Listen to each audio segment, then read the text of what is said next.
He didn't lose in a single moment. He unraveled. At his peak, Napoleon Bonaparte controlled most of Europe. Armies feared him, kings answered to him. He moved faster, thought sharper, and fought smarter than anyone alive. Victory wasn't luck, it was routine. So how does a man like that fall? It starts with one shift. From calculated ambition to unchecked belief. Napoleon stopped fighting wars he needed to win and started fighting wars he believed he couldn't lose. The first crack appeared in Spain. What was supposed to be a quick intervention turned into a brutal guerrilla war. No decisive battles, and no clean victories. Just endless resistance. His army bled slowly, constantly. It tied down resources he couldn't afford to waste. But that wasn't what broke him. Russia did.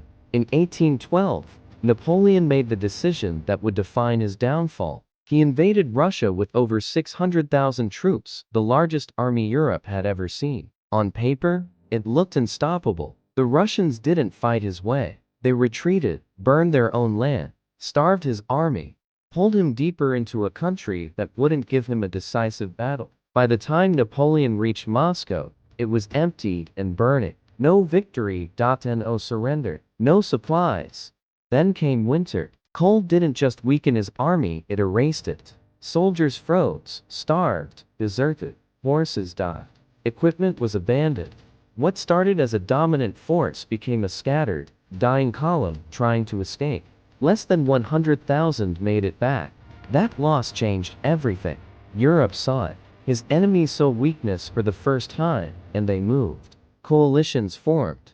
Nations that once feared, now fought him together. Napoleon was still brilliant. He still won battles. But it didn't matter anymore. He had lost the one thing that made him unstoppable: momentum. In 1814, Paris fell. He was forced to abdicate. Exile. But even then he came back. For 100 days, he tried to rebuild everything. One last push.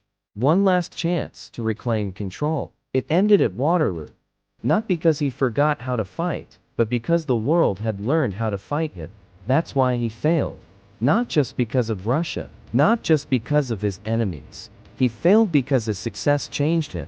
He went from a man who adapted to a man who believed he no longer needed to. And history doesn't forgive that. If you want more videos like this, like, share, comment, and subscribe for more.